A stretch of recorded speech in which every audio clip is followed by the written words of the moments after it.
Welcome back. If you just tuned in, it's Steve at Daybreak Africa, and this morning we shall be talking on student federal government fees off on return of colleges to federal cooperative department. With us in the house is Ronny, Akin, Awolope. I hope I got that one right. He is a journalist, a farmer, member on the Development Committee, an evangelist with a calling for correctional centers, a social commentator. Welcome on Daybreak Africa. Thank you very much. So nice Ezekiel. to have you on Daybreak Africa. Thank you very much. It's been quite a discussion before coming on air this morning, and we appreciate you for finding time to be on the show. You're welcome. Okay. So, yes, we're talking about cooperative colleges. I know a lot of Nigerians don't even know cooperative colleges exist. It was a new one for me doing this research for the discussion. But of course, because of the dust raised, it was necessary for us to create the awareness and also talk about it. But before we delve into this particular discussion this morning, I would want us to talk about the general educational system in Nigeria. We usually do this when we have a guest in the house. We do have a little bit of preamble before we go straight to the discussion. One who is a journalist, I would want your pulse on the general educational sector in Nigeria. Of course, I know you'll talk about ASU, you talk about government participation, and some other issues. Your take generally on the educational system 2024 before we go into our discourse. Thank you very much, Anire. You know what? The importance of education cannot be overemphasized. When we talk of education, in the past, in fact, let's delve and let's dig deep into our forefathers, where they have standard 6. The way our daddies or our forefathers speaks, then you will believe that are these people in a university because they speak Queen's English then, and they were loaded. But I'm sorry to say this, presently, when a degree holder cannot even write an application, is disgusting, is embarrassing, is intimidating. A degree holder, and when you meet them, tell them to speak on this, speak on that, they'll be jabbering. Let me use that language. So, but my belief is that government needs more enlightenment, more education, more drilling into education sector.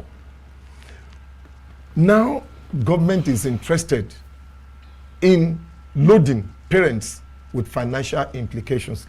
I want to be straightforward. You know, it's not easy. A farmer is having 2 children or 3, and he is interested in education of his children.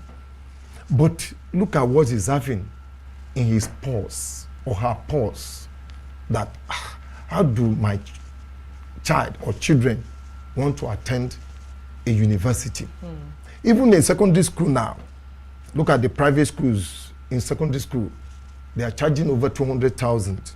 Secondary school, not to talk of, now I mean private, not to talk of going to university. And a private university is now charging almost $500,000 or $1 million plus. So what I'm pleading or imploring government for is that, one, they should ensure that facilities are being provided. We should not forget our technical education. People are running away from polytechnics, running away from this. Look at the discussion we are going to delve in today. Today, I never knew Binitie, but sincerely speaking, is a road map to progress in the education sector. So my take is that we need collaboration of parents, government, and NGOs to ensure that education is developed radically and in alarming rates. Thank you very much. Now, before we go into detail, let's work with certain backgrounds before that. I don't know if you could provide a context, about the current controversy surrounding the federal colleges and the call for them to become cooperative departments. Yes, federal cooperative colleges, we have 3 in the country. We have in Ibadan, we have in Kaduna, we have in Oji River, Enugu, and each of these colleges is headed by a provost and staffed by officers from the ministry. The colleges were established in 1976, long years ago. Can you imagine? And they offered OND and HND. Just like our normal polytechnics. Polytechnics. Yes. And as well as other short-term courses they do. The colleges provide basic cooperative education, training, impart cooperative knowledge and skills to cooperative members, staff, and the public, and undertake research into cooperatives and related matters. Look at what they do in our society. And we have people roaming the streets that no admission into university. That so until next year, when I will write another JAM, where do I go from here? So, but if we know the nitty-gritties of these federal colleges of cooperatives, definitely I look at one in the south, Ibadan, one for the north, Kaduna, and Enugu. For the east. For the east. So it's been spread. So definitely, I believe government is trying their best in ensuring that education is spread all over. Though I didn't know their financial implication. I don't. So now colleges of cooperative or cooperative colleges, yes. Before we started, I was asking to give us a difference between polytechnic, because somehow there seemed to be some form of similarity between colleges of cooperative and of course polytechnics. Like rightly said, they give the same degree as polytechnics do. But again, during my course, I discovered that one of the key things I took from cooperative is the methods and focus on the student, which is somehow like the polytechnic, because the courses they give or the focus or that they give is knowledge, hands-on knowledge on a particular area of study. So everything that they teach is not like general teaching where I think I may be wrong. You're learning to be, let me say, a farmer. You're concentrated on farming, and they don't bring other areas into that particular study. So I would want, for those people watching and just hearing it for the first time like we did, if you could actually give us a little difference between polytechnics and, of course, colleges of cooperative colleges. As being said ab initio, that federal cooperative colleges impact training, they impact cooperative knowledge and skills. Ditto, polytechnics do this.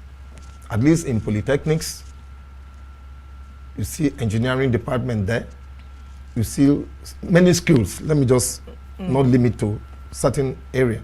Many skills. But the difference on my own thoughts between colleges and polytechnic is that the polytechnics veers into all or major areas, while these federal colleges are limited into certain area. So that's it. That's it. Now, with this obvious limitation, how then does these colleges then impact Nigerian students and our education system, since its overlaps is quite limiting? Well, for example, the leadership of the National Association of Polytechnic Students, they have appealed to the federal government to return the 3 federal cooperative colleges to the Federal Department of Cooperative. Why are they pleading for that? They said in a statement issued by its Senate President, Comrade Adeniji Buluwaji, on Thursday, 12 September, just this month, 2024, they noted that putting the colleges under the Federal Ministry of Agriculture will forfeit aims and objectives of formation of the federal cooperative colleges as cooperative training institutions. With that, I'm sure the polytechnics are even romancing. That's my take. They are romancing that, okay, maybe let's work together with this system of federal cooperative colleges. So they said independent findings and research into this, that the passion with which students of cooperative colleges do speak about the effectiveness of cooperative colleges is going down. The zeal is no longer there. And that some information on how the crisis has sprung up across the 3 federal cooperative colleges is giving them a lot of concern. Now let's talk about the zeal that they talk about. Okay. Because on my during my course of research, I also discovered exactly what you're saying to be part of the complaint that this group of students are actually talking about. Let's take a look at the place of zeal in education. Yeah. When zeal is removed from education, what problems do you think will come up? And remember, we're not talking about just one student or two. We're talking about a group that has come out to face off with the federal government. Yes. Definitely they must have seen, they know, they wear the shoe, and they know where it pinches. There must be a lot of problems in that, colleges of education going on right now that will warrant them to like cry out to the federal government or face off with the federal government.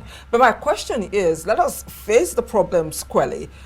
What will happen where in an institution the entire students lose total zeal to learn? Anita, you see, the problem in our society is interest, commitment. The zeal, if students or a student is not having interest in something, he will just be doing anyhow. Let me use that language. He will just be doing anyhow.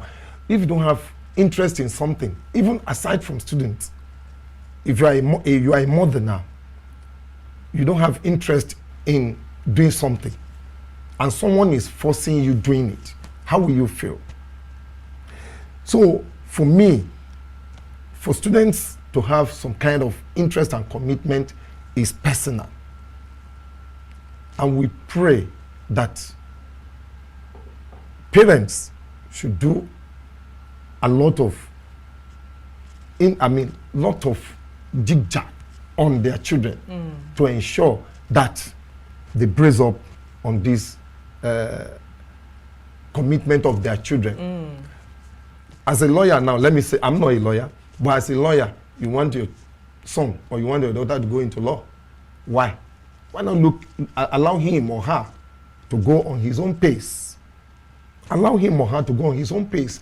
But if okay, my father said I should go into law, let me do it. After hand, he will give you the certificate. Daddy, I've completed the law.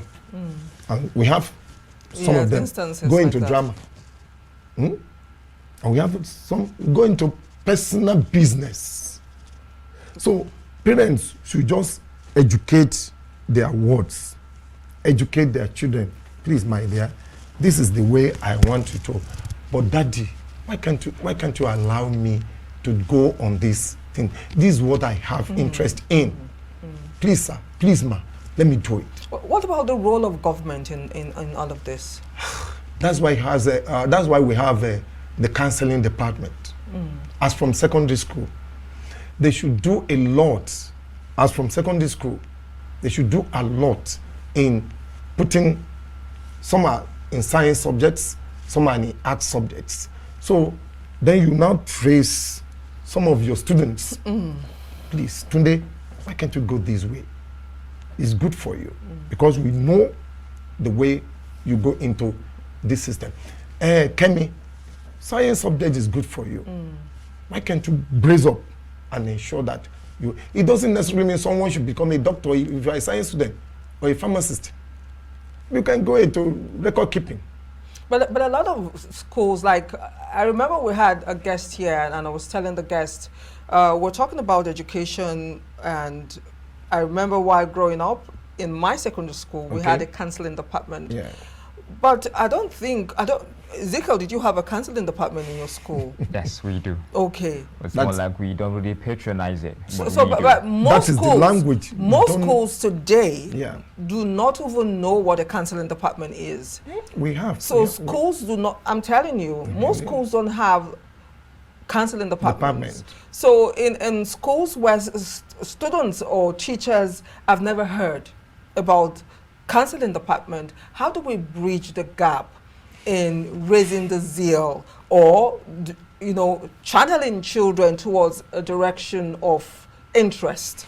That is why we should call the conference of principals from secondary school. Okay. Let's call them and let them educate the society on the importance of counseling for students. Because when you counsel, he will now tell you, look at what we are discussing now, the topic. You were saying you never knew. Ezekiel was saying, he knew. Just a little. But just a little. Myself, I didn't even have any idea of it ab initio. But now that federal colleges of cooperatives, so right from secondary school, we should, I don't want to say primary, because primary may not have that knowledge of. So, but when you get to secondary school, as from GSS 3, then please take them up. So let's call the principals conference.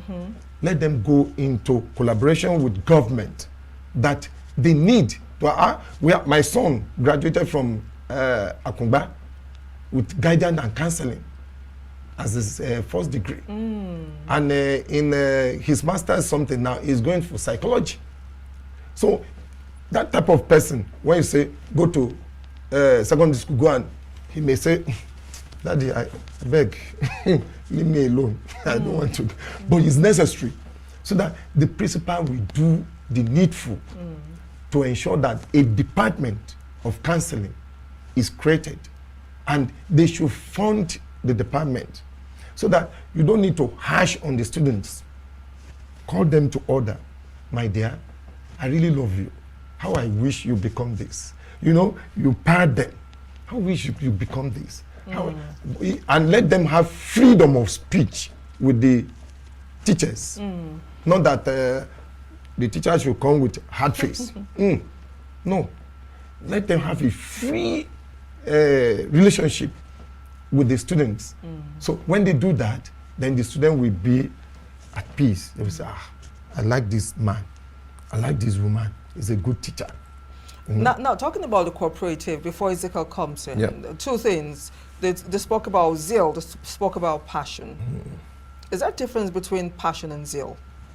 So the zeal is to find what to do, then passion comes to pursue it. I don't know if you can enlighten us. Maybe I'm going to ask question with question. Now, Ezekiel, if you can enlighten I don't know us, the discipline of Ezekiel. If you can enlighten us, because part of what the problem is with the colleges of cooperatives is the fact that zeal is down, passion is down. We've established zeal. So the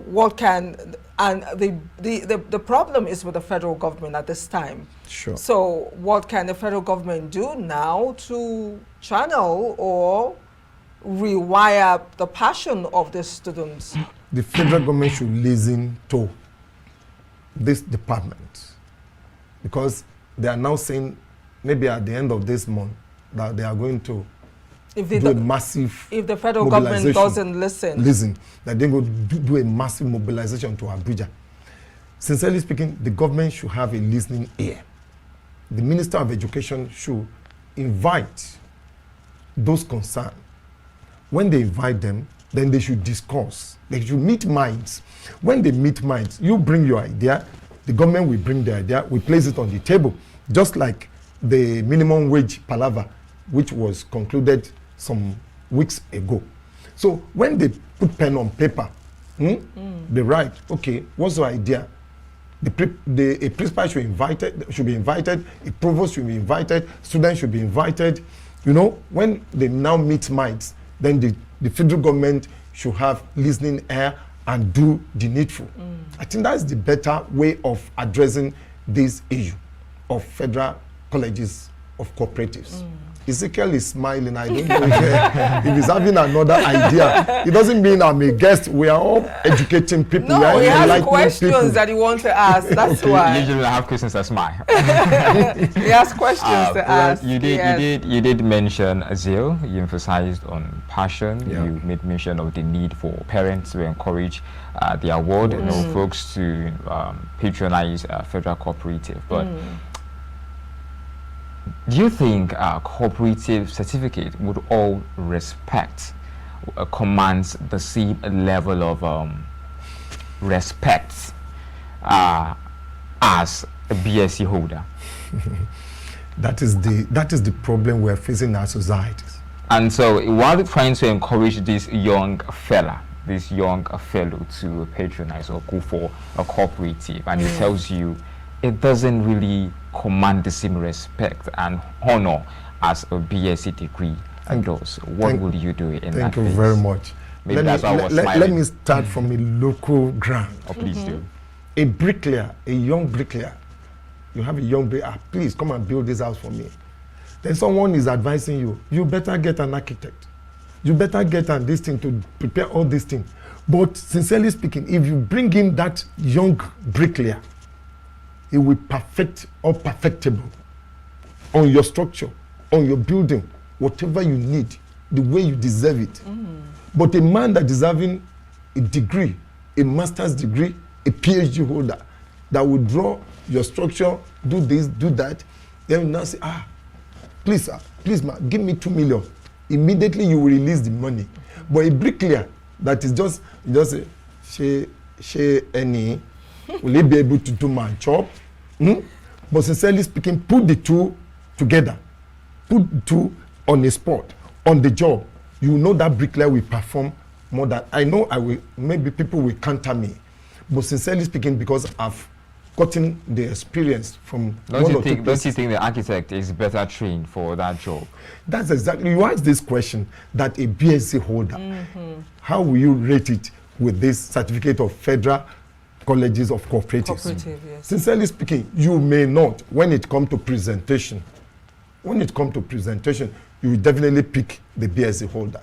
But the idea, the knowledge, when you put replicating knowledge, sincerely speaking, you know that. Sorry, Ronny, for coming in here. Okay.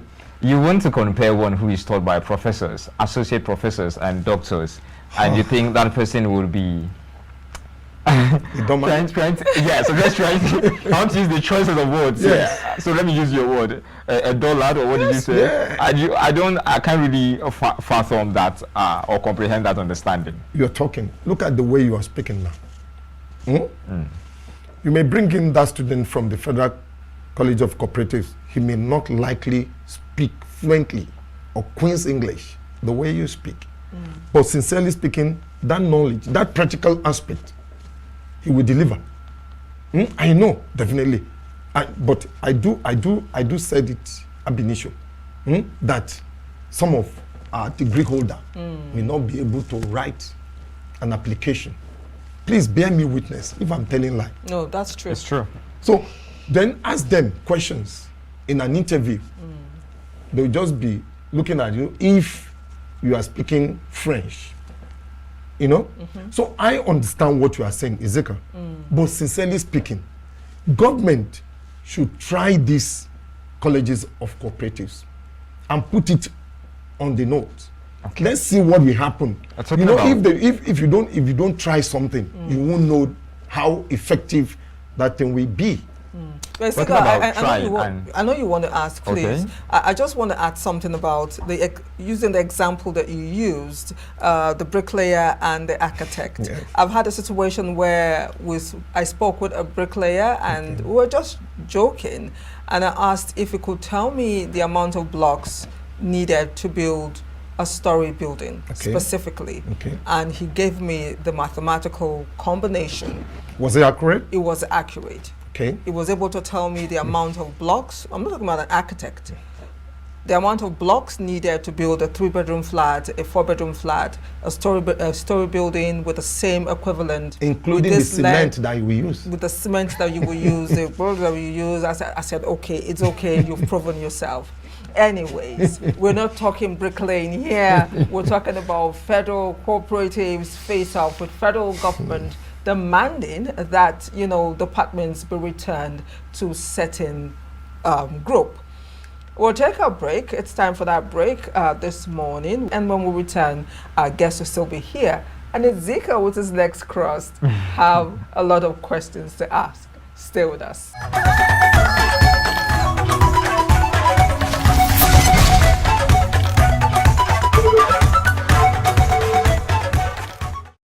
Without wasting any much our time, because like she said earlier, I really have a lot to ask. I've been quiet, I've been chilled, you know, all along, or should I say all through the first segment, so it's more Yes. like it's my time at this point. Go ahead. So again, we have our guest Ronny Akin, Awolope. I hope I got that Don't one. worry, you are Okay. from Cross River.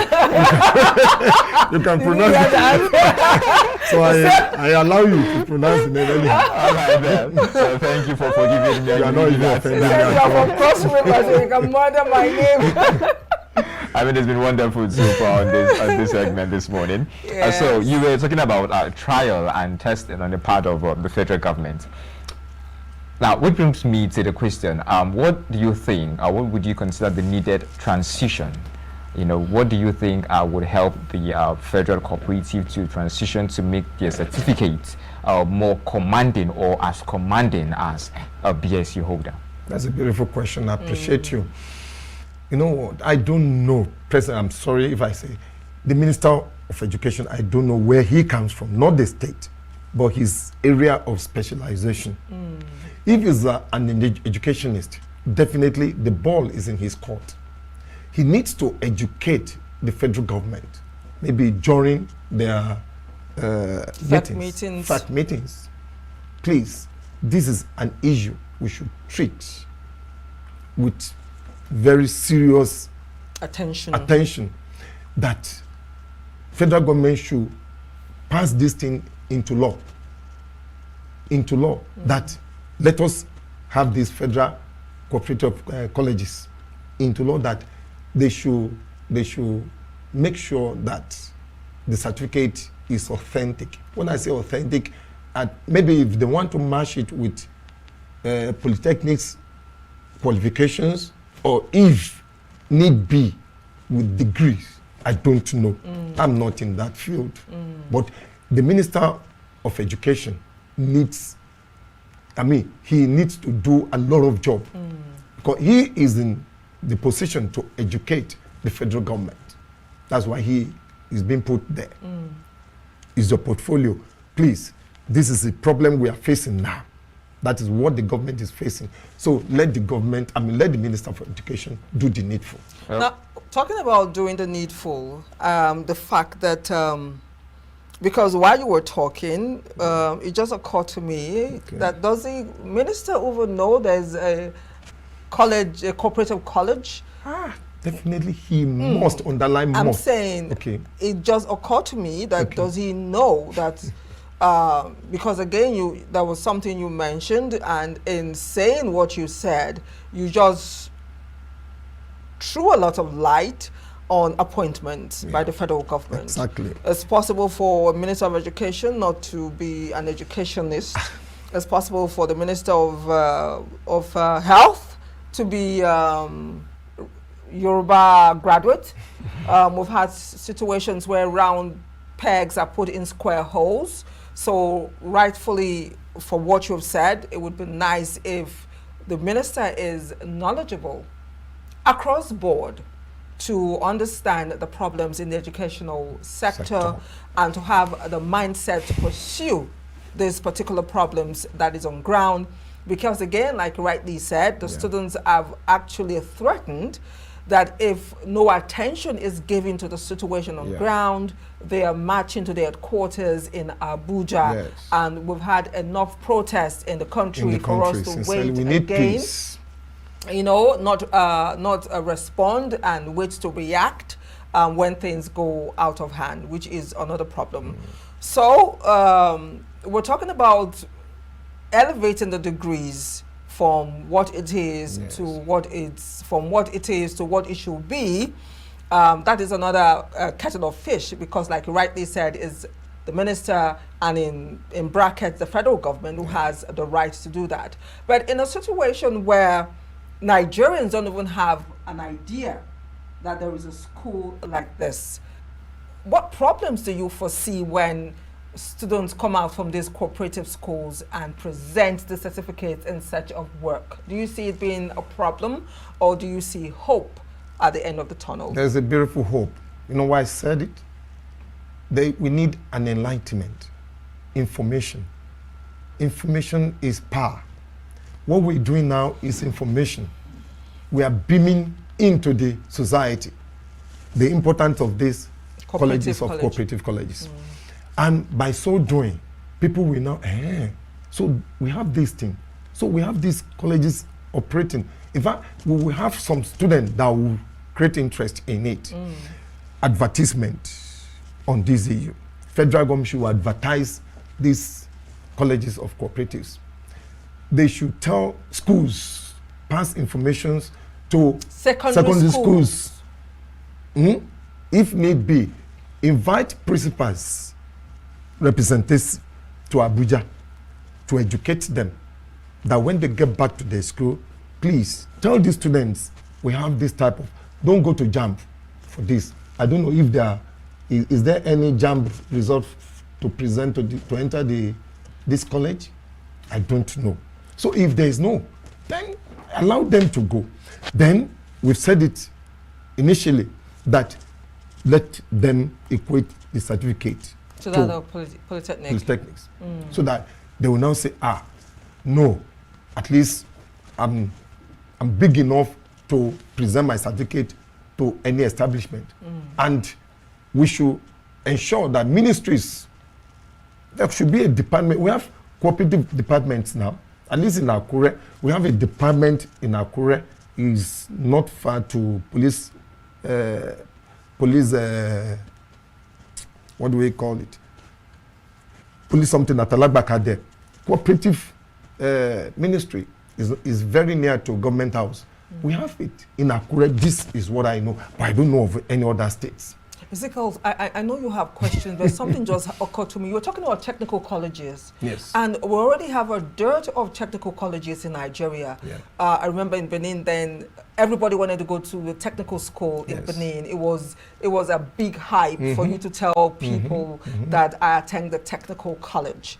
You know, you get a lot of friends, a lot of followership. You're like the dawn in the area when you tell people, but we don't have such anymore. So do you see these technical colleges as a replacement for, colleges of cooperative as a replacement for technical colleges? Because the training that they give, according to definition, is they actually, it is like hands-on training. You pick up an interest and you are trained only on that interest and nothing else. Sincerely speaking, technical education is quite different from these cooperative colleges. Okay. If I had wanted to say they are the same with polytechnic, that is technical education, where you learn carpentry, bricklaying, and all sort of departments in technical colleges.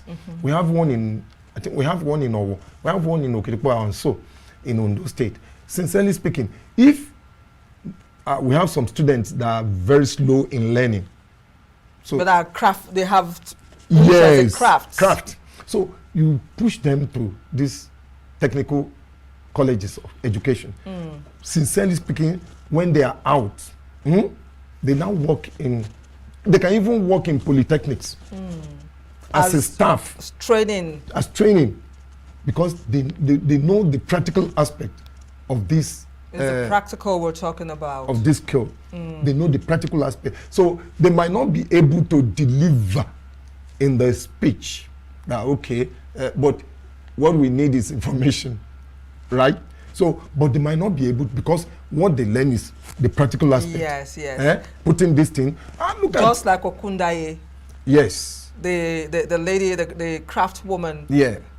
Who has no education, but today she's a professor, she's a doctor, she goes around the world teaching professors and what have you, exactly. Just because of what she has up there. I remember some years ago there was this Yoruba dancer who never went to a primary school, but was a lecturer teaching in Germany, teaching African culture and dance, or dance, like they taught me in school, dance, all over the world, Germany, the United States of America, the whole of Australia.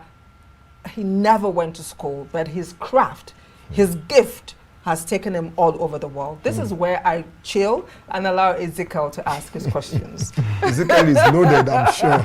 Ezekiel, go ahead. A lot has been said. A lot has been said. But I think to actually wonder, you are Nigerian. You are very much aware what's going on in our country with the present administration. As a Nigerian, I would like to ask what you foresee to be challenges that would tend to hamper the implementation of policies, as good as it may be, as this. And while at that, I would like to pick your brains as to the concerns of students and educators about the potential of federal control over education generally. Federal control over education. Over education. Let me start from that place. Sincerely speaking, we need collaboration. Parents, NGO, federal, state. You know, why I said it is that if the federal government is having control over education, there won't be any idea or any means from the state, from other, even from the parents. NGO can do a lot, but for giving ideas to the federal government, and the federal government should not jettison the idea of all this, either NGO, either state, either even local government. You know, it all depends on the level of presentation.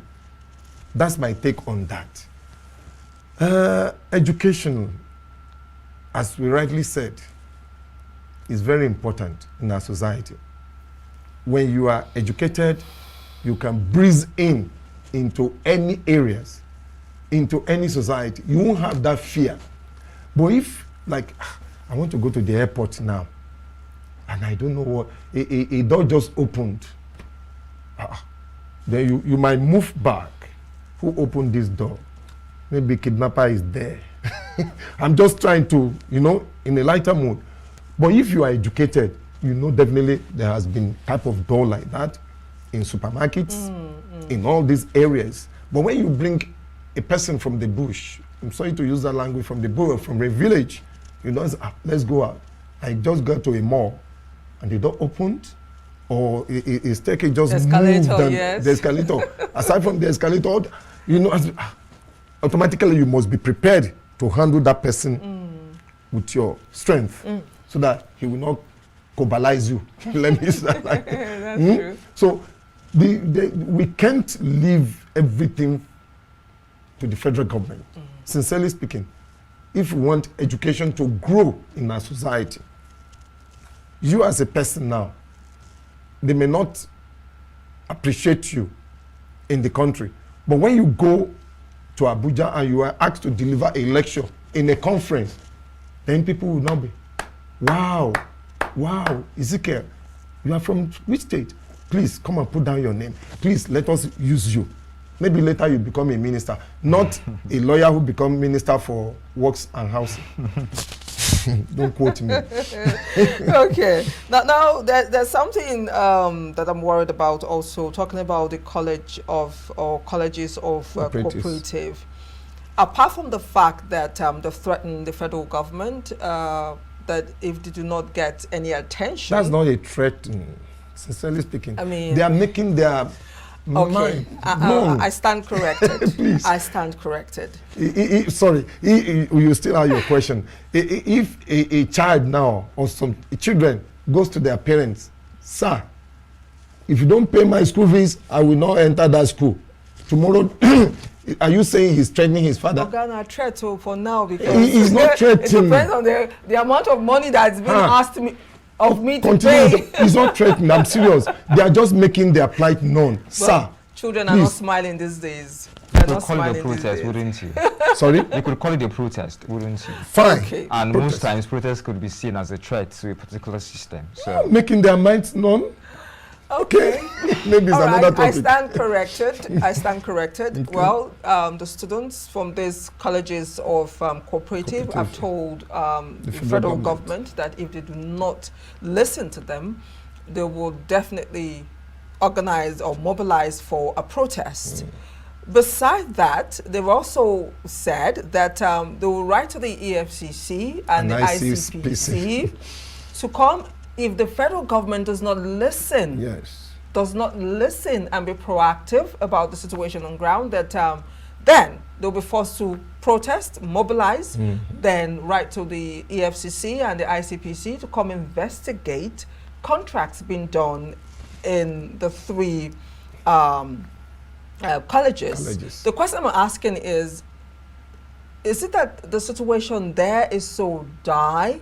Is it that the problems are so huge that would amount for this cry out by the student at this time?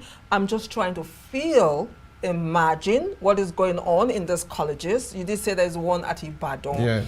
Why would they, go to such extreme measures as to call the EFCC or write to the ICPC and want to protest? I don't know. You know what? They've said it, that in the course of their research, definitely they must have discovered something. And many things, not even something, many things that makes them, or that prompted them that they will write ICPC and EFCC and do some call kind the of attention of the federal government. So they know what they are doing and they know what they are saying. So how I wish government should take proactive attention to them so that things will not go haywire. Yeah, they know what they are saying. They know what is there. Okay, in a government now, they may mention of contracts. So just underline that contract. Definitely. Even there are some contracts that they have taken the money and did not do it. I have some streets in Ondo town. On paper, they've tarred the place. On paper, I have about 3 places, which I know. They've tarred the whole place.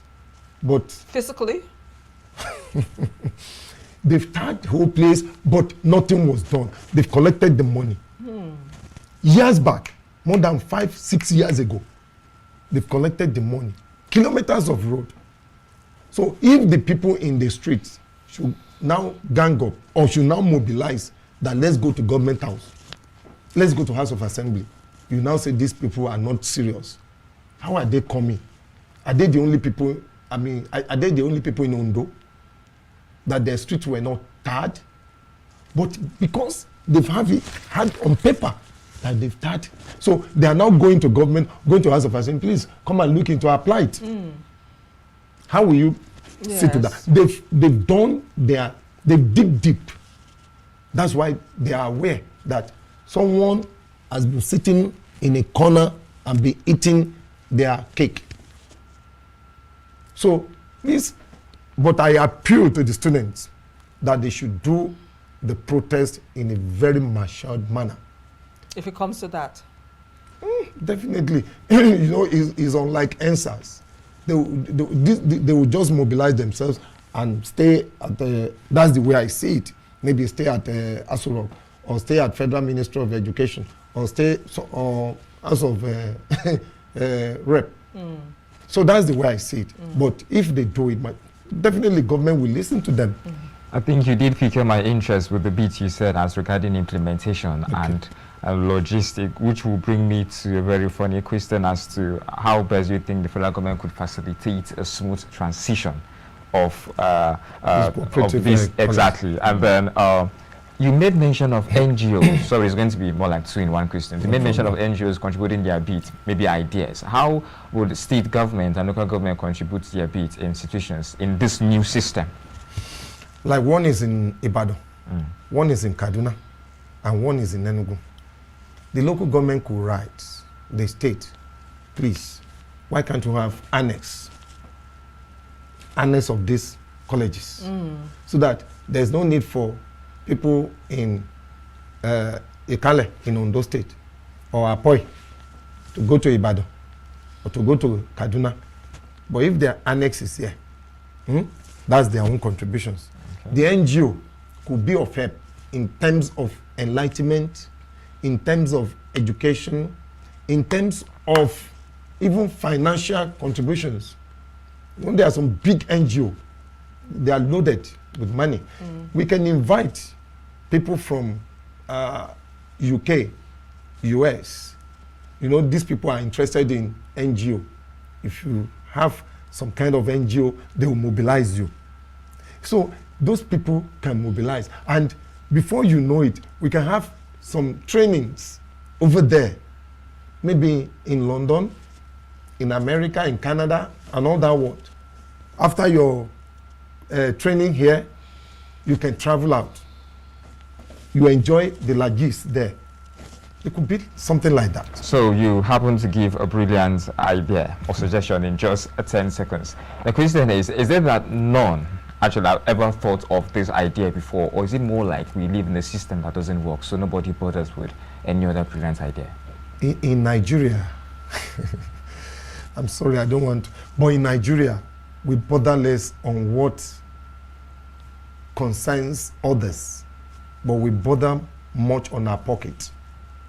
Like a name in Ondo, Akin dun tere, Akin o dun tire. You are concerned about your own. I'm just saying that name the way you are concerned about your own. If the president is concerned about these cooperative colleges, what stops him?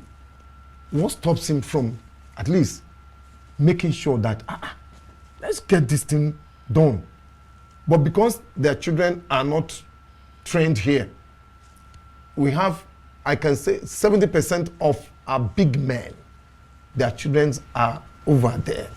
So it's safe to question the intelligence or the ability of the Ministry of Education in Nigeria. Is that what you're trying to imply just a little bit? I've said it initially, that they should put a round peg in a round hole. If a Minister of Education is a doctor, how will he fear into that portfolio? But if a professor in education who started from the scratch on education line, maybe social study, maybe just like that, to his BSc, to his PhD degree, then you will know he must have known the importance of education in all areas.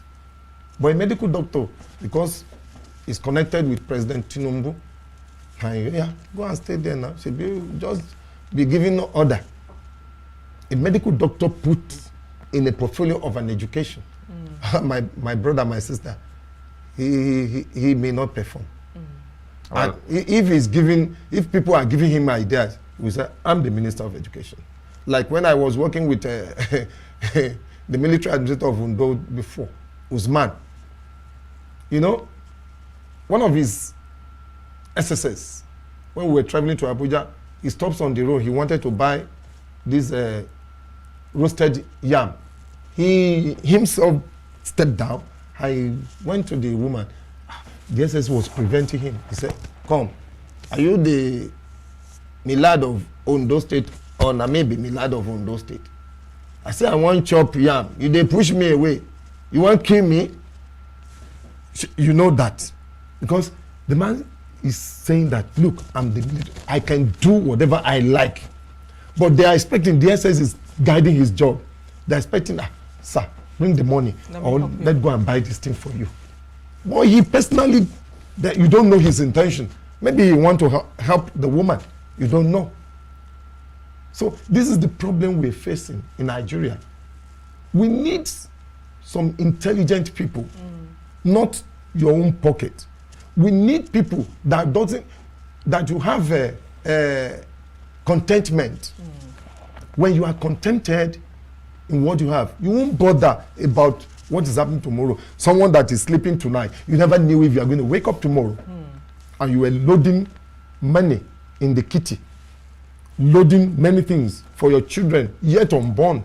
And children's children. This is the problem we're facing. Time is never a friend on the show. We should go on and on and on and on. Ezekiel, we've been told that that's all time will take. Yes, and I think one of the things one should actually take, or the Ministry of Education should take from this conversation this morning, is it's more like every day more Nigerians tend to cast their doubt as to the leadership and administration of the Ministry of Education. So, if I know they hear this and they're watching this morning, so I would really advise it's more like it's high time we tend to really deliver Nigerians from doubt as this, do something strategic, do something intelligent. I'm not saying you guys haven't been doing enough, but it's high time to, eradicate this doubt. Strategic. Yes.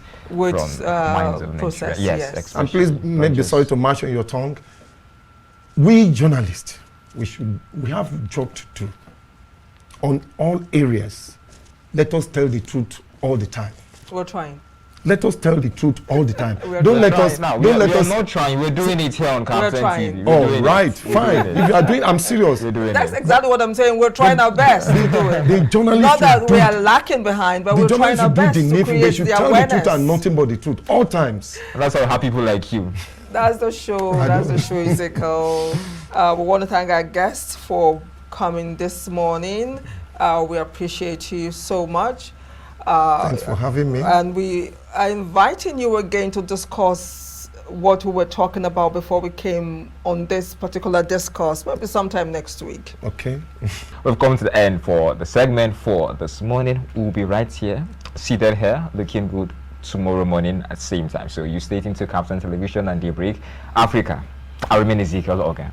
I am Anire Binitie. Thanks for being part of the show from the other side. Stay blessed. Bye now.